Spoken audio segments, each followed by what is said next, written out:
کہ میں پورے پیشن کے ساتھ بات کرتا ہوں نا، تو اس کے اگینسٹ انہوں نے پتا کیا گالی ڈیوائس کی ہے، گستاخ ہے، بے ادب ہے، بات کرنے کی تمیز نہیں ہے۔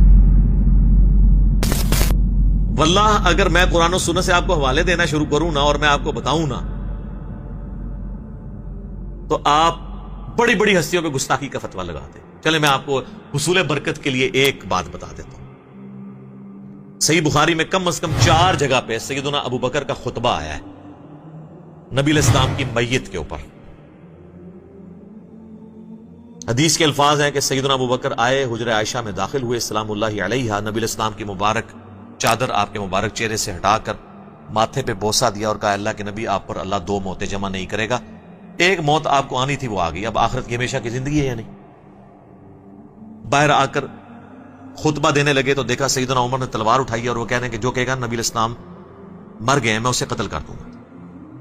اسی کا جواب اصل میں سیدنا ابو بکر نے دیا، کیونکہ حضرت ابو عمر سمجھتے تھے کہ رومن اور پرشین امپائر کے گرنے کی پروفیسیز نبی علیہ السلام نے کی ہیں، تو ابھی تو وہ گری نہیں ہے، آپ جا ہی نہیں سکتے۔ تو جس طرح موسیٰ علیہ السلام 40 دن کے لیے کوہ طور پہ چلے گئے تھے، نبی علیہ السلام بھی وقتی طور پہ گئے ہیں، ڈورمنٹ کنڈیشن میں واپس آ جائیں گے۔ پھر اس کی نفی کی کہ 2 موتیں نہیں ہوں گی، اب آپ کو چونکہ موت آ چکی ہے، اب واپس نہیں آپ دنیا میں آئیں گے، اب آخرت کی زندگی ہے۔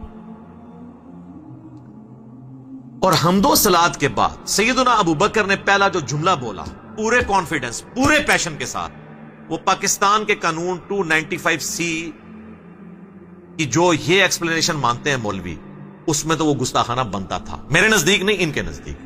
اور ہم نے سوشل ایکسپیریمنٹ کیا ہے لوگوں سے پوچھ کے کہ اگر کوئی شخص اس طرح کہے تو لوگوں نے بہت بڑا گستاخ ہے جس نے یہ کہا ہے، تو بعد میں بتایا سیدنا ابو بکر ہے۔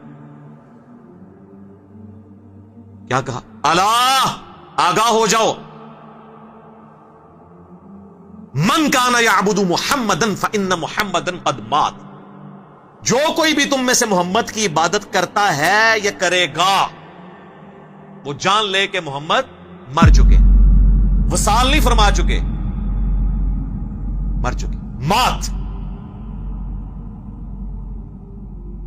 اور پھر آپ رضی اللہ تعالیٰ عنہ نے ساتھ ہی فرمایا وَمَنْ كَانَ يَعْبُدُ اللَّهَ فَإِنَّ اللَّهَ حَيٌّ لَا يَمُوتُ، اور جو کوئی اللہ کی عبادت کرتا ہے اور کرے گا، وہ جان لے کہ اللہ کو کبھی موت نہیں آئے گی، وہ ہمیشہ زندہ رہے گا۔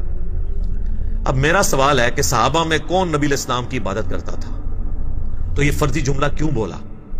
یہ ہوتے تو یہ کہتے لے ممبر تو تھلے فرضی جملے بولنا ہے، شرک ختم ہو چکا ہے اور تو سانو فرضی گلاں کرنا ہے، سانو نہیں پتا کہ عبادت کرنی ہے، فرضی جملہ ہے نا۔ ہاں، قرآن کی آیت پیش کرنے کا تو رائٹ تھا، وہ آیت بھی پڑھی انہوں نے، انک میت وانہم میتون، سورہ الزمر آیت نمبر 30، نبی تمہیں بھی مرنا ہے، تمہارے مخالفین کو بھی مرنا ہے۔ پھر سورہ ال عمران کی آیت نمبر 144 بھی تلاوت کی، وما محمد الا رسول قد خلت من قبلہ الرسل افان مات او قتل، محمد تو نہیں مگر ایک رسول، اگر یہ مر جائیں یا قتل ہو جائیں اور پاکستان میں یہ وصال فرما جائیں یا شہید ہو جائیں، تو کیا تم دین سے الٹے قدم پھر جاؤ گے؟ یہ آیت انہوں نے اپنی بات کے ثبوت میں دی، یہ آیت ہی کافی تھی، اپنا فرضی جملہ کیوں بولا؟ یہ کہتا ہے نا جی حدیث میں الفاظ ہوتے نہیں، آیت میں نہیں ہے، کیوں بولتا ہے؟ لیکن اس کے مخالف نہیں ہوتے ہیں، اس کو سپورٹیو ہوتے ہیں۔ وہ بولتا ہوں تو جناب آپ کے دماغ میں ڈرل ہوتی ہے نا سر، اس کے بغیر تو سمجھ نہیں آتی۔ میں جب بھی حدیث اسامہ ابن زید والی بیان کرتا ہوں بخاری اور مسلم سے، کہ جب ایک میدان جنگ میں ایک کافر ان کے تلوار کے نیچے آیا تو اس نے اس کو کلمہ پڑھ دیا، پھر بھی انہوں نے اسے قتل کر دیا، اور بعد میں دل میں قلق آیا کہ مجھ سے غلطی ہوئی ہے، نبی علیہ السلام کو خود ہی جا کے بتا دیا، یا رسول اللہ اس نے کلمہ پڑھا تھا۔ آپ نے فرمایا اسامہ کیا تو نے اس کو کلمے کے بعد بھی قتل کر دیا؟ کہ یا رسول اللہ اس لیے کہ وہ ڈر کے کلمہ پڑھے۔ آپ نے فرمایا کیا تو نے اس کا دل چیر لیا تھا؟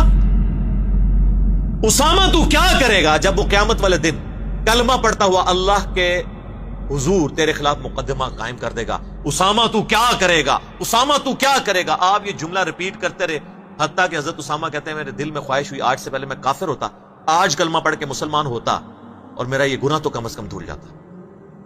تو یہ حدیث کے اندر میں ایک جملہ بولتا ہوں جو اس میں لکھا نہیں ہے، لیکن وہی ہے جس طرح حضرت ابو بکر نے جو کچھ بولا وہ قرآن حدیث میں لکھا کوئی نہیں ہوا تھا، من کان یعبد محمدا فإن محمدا قد مات۔ میں کیا جملہ بولتا ہوں کہ حضرت اسامہ نے یہ نہیں کہا کہ جی یا رسول اللہ میں نے دل چیر لیا تھا کیونکہ میرے گھوڑے کے قدموں سے جو خاک اڑے گی اور وہ میرے گھوڑے کے نتنوں میں بیٹھے گی، اس کو بھی کوئی امت کا بڑے سے بڑا بزرگ غوث قطب ولی نہیں پہنچ سکتا، اور وہ تو سارے دل کا حال جان لیتے ہیں، ان کو تو کشف القبور بھی ہو جاتا ہے، تو میں تو ان کا امام ہوں جی یا رسول اللہ، میں نے دل چیر کے دیکھ لیا تھا، میرے سے تو کوئی چیز چھپی نہیں رہی، مجھے تو علم غیب بھی ہے۔ یہ جو میں انالیسس کرتا ہوں نا، یہ اصل میں ان کے دماغ میں کرتا ہے ڈرل، جنہوں نے ہدایت لینی ہے، اور جو گمراہی پہ تلے ہیں نا، ان کو یہ تلوار کی طرح ان کے دل پہ جا کے لگتا ہے، وہ تو کہتے ہیں جناب یہ چیز تو شکل بھی نہیں ہم نے دیکھنی، ہے ہی گستاخ ہے۔ سر آپ نے حضرت ابوبکر کے ساتھ بھی یہی کچھ کرنا